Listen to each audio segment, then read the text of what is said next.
Bismillahirrahmanirrahim. Elhamdülillahi hamden kethiren tayyiben mübareken fî kema yuhibbu Rabbuna ve yerda. Allahümme salli ala Muhammedin ve ala ali Muhammedin kema salleyte ala İbrahim ve ala ali İbrahim inneke hamidun mecid ve barik ala Muhammedin ve ala ali Muhammedin kema barakte ala İbrahim fil alemine inneke hamidun mecid. Allahümme enfa'na bima allamtena ve allimna men yenfa'na ve zidna ilmen. Rabbi zidna ilmen. Bugünkü mövzumuz əvvəlki mövzudan olan əlavə bir fəsildir.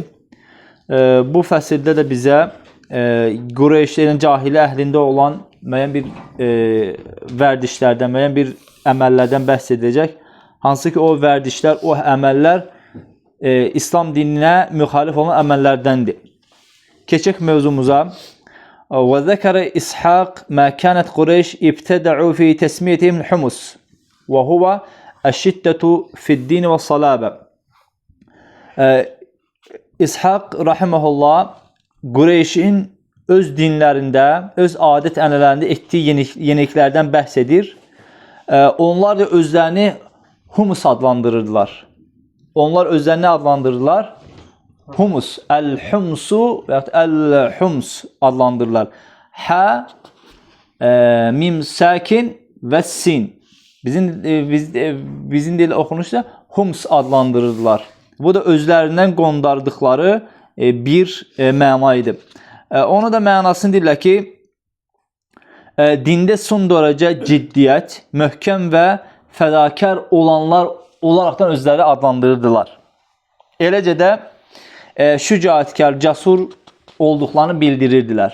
Bunu Qureyş qəbiləsi özlərini belə bir vəsiflərlə adlandırırlar. Başqa firqələrə nisbətdə özlərini humus adlandırırlar. Bu nə üçün adlandırırlar? Ona gələcək. وَلِذَكْ لِأَنَّهُمْ عَظُّمْ لِحُرْمَ تَعْزِيمًا زَائِدًا. Əl-humus dedik ki, ciddiyyətdə, möhkəmlikdə, şücaətkarlıqda əlavə bir səy göstərməkdir.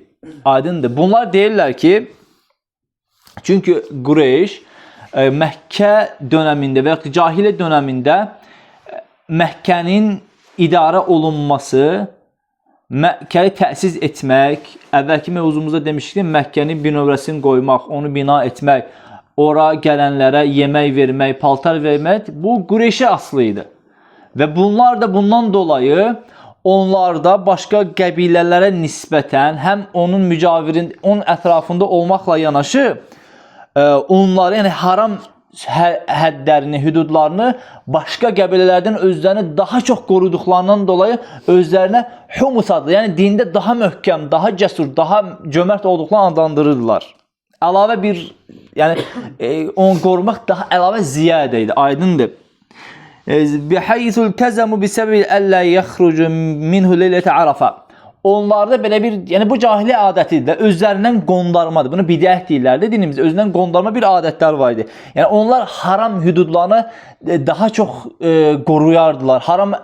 Yəni çox güclü zərurətlər olmadıqda o haram hüdudlarını tərk etməz idilər. Hətta ibadətlər belə olsa olan haram hüdudlarını çıxmalı. Haram dedikdə burada yəni hörmət anlamında gələn o harama, yəni ümrəçilər və həccə gələnlər bilir də. Məsələn, Samaliyatda ona deyirlər, artıq təlbiyə gətirin ki, haram ərazisindən keçdiniz. Aydın, Mədinədən gələndə var, bir Məkkə ətrafında var. Söhbət bundan gedir. Onlar, hətta ibadət yönləri belə olsa, onlar onları tərk etməz idilər. Deyərdilər ki, hətta Ərafada. Arafa, əslində Arafanın olduğu məkan, Arafa, bunu həccə gedənlər bilirdi. Ayın 9-u günü, bizim Arafa orucu tutduğumuz gün, qeyri-həcinə Arafa orucu tutduğu gün və Arafada olan həccilərin Arafada olduğu gün o haram hüdudundan, nişanələrindən qıraqdadır.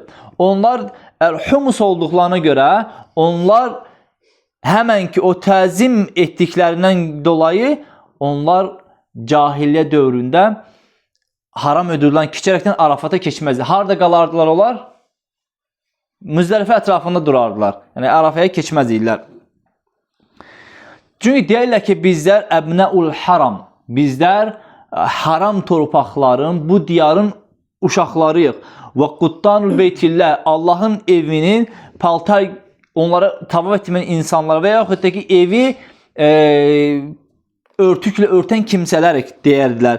Və kanu la yaqifuna bi Arafa ma'ilm onlar İbrahim Aleyhisselamın dinindən Arafanın İbrahim Aleyhisselamın dinindən olduğunu bildikləri təqdirdə onlar Arafaya qalxmazdılar.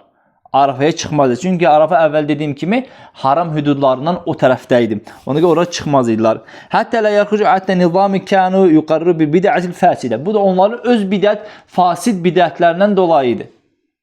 Başlıqda dedik ki, onların bəzi özlərindən qondardıqları və dinə aid etdiyi, dindən olduğunu bildirdiyi adətlərdən birisi də elə bu özlərinə uyğun olaraqdan haram torpaqları tərk etməmələri idi. Və kan yemna'un haccice vel ummara ma damu muhrimin an ya'kulu illa min ta'am Qurayş. Və la yatufun illa bi thawb Qurayş. Gör bunların gəldiyi həddə bax. Yəni bir tərəfdən yaxşıdır, bir tərəfdən pisdir. Deyirlər ki, onlar həm gələn həcciləri, həm ümrəçiləri ancaq Qureyşin yemək hazırladığı, Qureyşin verdiyi yeməklərdən yeməli idilər və Qureyşin onlar üçün verdiyi paltardan giyinərəkdən Kəbəni tavaf etməli idilər. Bu bir tərəfdən yaxşıdır ki, başqa bütün xeyirlərdə insanları qabaqlayırdılar. Lakin burada daha pis yerləri var, o da gələcək. فَإِنَّهُمْ لَا يَجُوا أَحَدٌ مِنْهُمْ سَوْبَ أَحَدَ الْحُمُسِ Humus Qureyş qəbiləsidir. Ona aid olan qəbilədir, oranın cəmaatı idi. Əgər deyirlər ki, kim özlərinə Humus əhlindən bir veriləcək paltarı olmadığı təqdirdə onlar hətta qadın olsa belə o tavafı lüt şəkildə, paltarsız şəkildə yerinə yetirirdi. Və lihədə kənət imarət idə təfəqa tavafı kəzəl və lizəlik əgər Hums əhlinin onları verəcək paltarı olmadıqda və ya almağa imkanları olmadıqda, hətta kişi fərq etməz, qadın paltarsız şəkildə tavaf edərdilər. Hətta qadınlardan bu hadisə gerçəkləşib. Qadınlardan birisinə veriləcək paltarı olmur və ya onu almağa imkanı olmur. O tavafı belə belə etmək istədikdə belə şeir oxuyur. Deyir ki, "Əl-yevmə yabdu ba'duhu əv kulluhu və mə bədə minhu fələ uhilluhu." Bugün övrətimdən bəziləri və yaxud da ki, hamısı açıq oldu.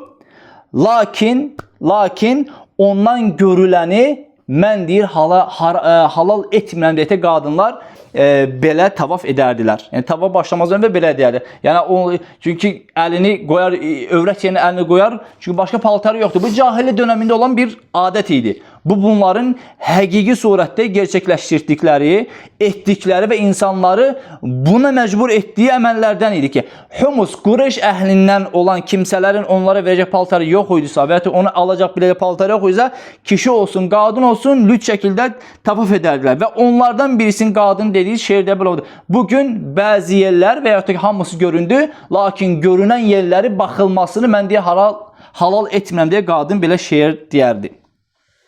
Burada sonra rəvayəti devam edən İshaq deyir ki, "Fəkanu kədəlik hatta ba'athallahu Muhammeden sallallahu aleyhi və səlləm." Bu ta Allah subhanahu və taala Muhammedi, ona Allahın salamı və salavatı olsun, peyğəmbər kimi göndərənə qədər belə davam etdi. Allah subhanahu və taala onların bu əməlini pisləyərəkdən, məzəmmət edərəkdən, qınayaraqdan, onlara rədd verərəkdən Allah taala bu ayəni endirdi. "Summa afidu min haythu afadan nas."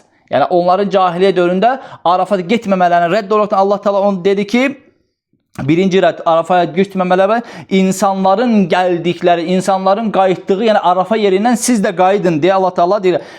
Ey cumhurul Arab min Arafat, yəni Ərəblərin çoxunun Arafadan gəldiyi yerdən siz də ey Qureyşlər xassatan siz də oradan gəlin. Sonra vəstəğfirullah innallaha gafurur rahim. Sonra Allah subhanahu wa taala istiğfar ilə bağışlama deyin. Allah subhanahu wa taala sizə bağışlayandır. Bəqara surəsinin 199-cu ayəsində. Və qad qaddamna anna Rasulullah sallallahu alayhi və səlləm kan yaqfu bi Arafat min qabl an yanzil ali tawqi min Allah. Əvvəlki dərslərimizdə, mövzumuzda demişdik ki, Allah subhanahu və taala peyğəmbər sallallahu alayhi və səlləm tövfiqindən idi ki, müvəffəq etməsinə ki, hətta peyğəmbərlik verilməzdən, hətta bizim bildiyimiz bu həc əhkamları, bu ayinlər bəlli olmazdan əvvəl Allah Resulü sallallahu aleyhi və səlləm Allah Taala'nın xeyrə müvəffəq etməsinə, xeyrə isabət etməsindəndir ki, onu Arafaya göndərərdi. Amma öz qəbiləsi, öz Qureyş qəbiləsi ondan müxalif olurlar, oranı çıxmır. Amma Peyğəmbər sallallahu aleyhi və səlləm Allahın qoruması sayəsində Arafata qaytardı. Çünki bizim əhkamlarımız, bizim şəriətimizdə həcc ilə Arafadır. Arafada sən gün batana qədər 1 saat belə qalmasan, sənin həccin yoxdur. Həccin rükunlarından Arafada qalmaqdır. Ta gün batana qədər. Sonra ənzəlallahu aleyhi raddən aleyhi fəməzikənu hərramu minəl-libasi və ta'am alən-nəs. O Allah subhanahu və teala sonra öz ayələrində onlar insanlar öz yedikləri yeməkdən və geydikləri paltarlardan onlara haram etdiklərinə görə, yəni başqalarının geyindiyi paltarlardan geyinməyi, başqalarının yeməyindən yemələrini haram etdiklərinə görə Allah Taala bu əməllərinə qınayaraqdan, rədd olaraqdan deyir ki, ya bəni Ədəm, xudu zinətəkum ində kulli məscidin və kulu və şrabu və la tusifu innehu la yuhibbul musifin. Deyir, Allah öz qulları üçün üzə çıxartdığı zinəti və təmiz ruzini kimlərdir haram edənlər? Bunlara rədd olaraqdan deyir ki, qul mən harrama zinətəllahi ləti axridə bədi və tayyibati minər rizq. Deyir ki, ya ey Adəm övladı, məscidlərə daxil olarkən oradakı öz zinət, gözəl paltarlarınızı geyinin, yeyin və için və israf etməyin. Sonra deyir ki, öz qulları üçün üzə çıxartmış olduğu o halal paltarları və ya zinət əşyalarını və yaxud da ki, təmiz ruzilər kimlərdir haram edənlər deyərekdən Allah subhanahu wa ta'ala buradakı sual, yəni inkar sualıdır. Kimlərdir ki, onu inkar edənlər, kimlərdir onları haram edən deyərekdən Allah Taala onları qınadı. Sonra Əl-Mustadrak əlavə bir ziyadə var ki, burada İbn Abbasdan gələn rivayətdə Kânetil mər'atu əvvəki rivayəti Kânetil mər'atu tədufu billeyl və hiyə uryanan. Qadınlardan birisi evi lüt şəkildə, paltarsız şəkildə tavaf edərdi. Deyərdi ki, mən yu'ayyirani tıtfafən təcəaluhu alə fərcihə və təqul. Deyir ki, kim mənə deyir, örtünmə üçün paltar verər bu tavaf əsnasında, ona paltar verərdi və əski verərdi, o övrət yerini örtər və əvvəlki oxutum şeyi əl-yevmə yabdu ba'duhu əv kulluhu fəmə bədə minhu fələ uhilluhu deyərəkdən bugün bəzisi və ya hamısı görüldü, ondan görünəni mən sizə halal etmirəm deyərəkdən qadın bu şeiri deyərdi. Fəəncədə hədihil əyə xudu zinətukum ində kulli məscidin. Sonra Allah subhanahu wa ta'ala bu ayəni nazil etdi ki, məsciddə olarkən, yəni məscidlərə daxil olarkən ən gözəl geyimlərinizi geyinin deyə Allah Taala bizlərə əmr etdi. Fərq etməz bu cahiliyə dövründə olsun, istər cahiliyə dövründən sonraki İslam dövründə olsun. Allah subhanahu wa ta'ala bir mənalı olaraqdan insanları, yəni bu cahiliyə fikirlərindən, bu cahiliyə düşüncələrindən insanları yayındırdı. Yəni bu təsəvvür olunmayacaq qədər bir pis əməldir, murdar əməldir ki, insanları yəni öz yeməklərindən yedirilməsi bu yola gedər. Bu bir tərəfdən yaxşıdır. Amma ki, paltarı olmayan bir kimsəyə və ya almağa imkan olmayan bir kimsəyə bu şəkildə tavaf etdirilməsi, əmr edilməsi, bu yəni ağla batan bir əməl deyildir. Və bu da cahiliyyə əməllərindən və qınanan əməllərdən sayılır. Allah subhanahu wa ta'ala Muhammed sallallahu aleyhi və səlləm göndərməklə onları zülmətdən nura çıxartdığı ayəsinin təsdiqi ilə bu əhvalatı bildikdən sonra bizlərə daha da aydın olur.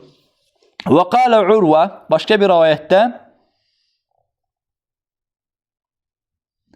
Kânən nəs yedufuna fil cahiliyyə uratan illə humus. Humus əhlindən və onların geyindirdikləri kimsələr xaric cahiliyyə dövründə cahiliyyə əhli tavafı paltarsız tavaf edərdilər. Və humus Qureyş və mə uridət. Humus da dedik ki, ya Qureyşin əsilləri özləridir, ya da ki, onun nəslindən gələnlər, Qureyş qəbiləsi və yaxud da Qureyş övladları, Qureyşin nisbət olan kimsə humus adlandırılır. Aydın. Və kənə humus yəhtəsibun alən-nəsi. Deyir ki, onlar humus bu etdiyi əməllərlə, yəni insanlara yemək və insanlara paltar verməklə Allah Teala'dan bu xeyr umardılar, savab umardılar bu əməllərinə görə. Yu'tur raculu siyabı yadufu biha. Bəzəndir ki, dediyimdə bəzən paltar, bəzən kişi ümrəsini edər, sonra paltarı şartı başqasına verir, öz paltarı yine o paltarı başqasına verir, bəzisi gələr geyinəcək paltarı olmadısa, elə o lüt şəkildə tavaf edərdi.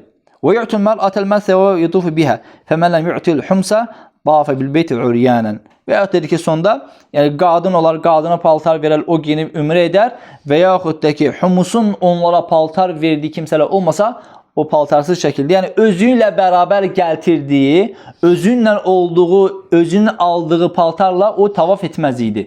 Çünki onlar şərt qoyublar. Ancaq bizim yedirdiyimizdən yeməlisən və bizim geydirdiyimizdən sən tavaf etməlisən. Bu onların şərti idi cahil əhlin. وَكَانَ يُفِيدُ جَمَاعَةِ النَّاسِ مِنْ عَرَفَاتِ وَتُفِيدُ حُمْسِ مِنْ جَمَعِ. İnsan toplumu, daha çox cəmaat, ərəblər, yəni ərəb toplumu, o cəmaat, hamısı daha çoxluğun Arafadan gələrdilər, Arafadan axışardılar, lakin Humus əhli Muzdəlifədən ona keçməz idilər. Aydındır. Mina, daş atılan yer, sonra gəlir Muzdəlifə, sonra gəlir Arafat. Arafat ilə haramın xaricindədir. Onlar Muzdəlifədə qonaqlayarlar, ondan oyuna keçməz idilər. Və həmçinin və an Ayşə radiyallahu anhə, Ayşə radiyallahu anhə deyir ki, ənə hədiyə əyə nəzər fil humus. Bu oxuduğumuz ayə, bu humus barəsində nazil olmuşdur. Və fi rivayətin başqa bir rivayətdə kənət Qureyş və mən dənə deynəhum yəqifunə bil Muzdəlifə. Həm Qureyş, həm də onlara bənzəyən kimsələr, onlar Arafa günündə, yəni həccin 9-cu günündə, bayram günü əvvəlki günündə onlar Muzdəlifədə gecələyərdilər. Və kənə yüsəmmunəl humsa. Onlar özlərini humus adlandırırdılar. Və kənə səir ərəb yəqifunə bi Arafat. Fələmmə cə İsəm əmərallahu Nəbiyyə sallallahu aleyhi və səlləm yətü bil Arafat. Və lakin humusdan xaric kimsələr, başqa kimsələr, onlar həccin, yəni həcc ayının, Zülhiccənin 9-cu günü Arafada qalardılar. Allah subhanahu wa ta'ala artıq Peyğəmbəri İslam təbliğatçı kimi göndərdikdə və onlara Arafata qalxmağı, Arafat əslində dağdır da, Arafat əslində dağdır. İndi ərazi böyüdüyündən dağ balaca bir hissi olub. Arafat dağ balaca bir hissi olub. Arafatın da mahiyyəti bizlər üçün böyükdür. O gündə xas olaraqdan oruç tutmaq var. O, yəni qeyri-həccilərə aiddir və onlar da gün batana qədər orada qalırlar, orada dua edirlər və s. Yəni Allah Subhanahu va Taala'nın yer üzərində insanları ən çox cəhənnəmdən azad etdiyi gün elə Arafa günüdür. O gün təsbih gətirmək, təhlil, təkbir və s. Allah Taala'nı övmək, tərifləmək, istiğfar gətirmək və s. bu kimi ibadətlərin ən fəzilətlisi, ən fəzilətli olan günlərdəndir. Və o günləri orucla keçirmək, o bir gün orucla keçirmək çox mühüm və gözəl ibadətlərin sayılmaqdadır. Thumma yaqufu biha thumma yufidu minhu fadalika qawlu Taala thumma afidu min haythu afada an-nas diye ayəsində bu Əl-Bəqərə surəsinin 199-cu ayəsi elə deyir ki, Ayşə radiyallahu anhə Qureyş qəbiləsinə, yəni Qureyşlərə, Humus əhlinə rədd edir ki, Allah Taala deyir ki, insanların gəldiyi yerdən, yəni Arafa tərəfdən siz də axışın Muzdəlifəyə doğru. Və əgər kanu yufiduna min cəm' feyudfa'una ila Arafa. Və qala bu rivayəti həmçinin Buxari və Müslim rivayət etmişlərdir.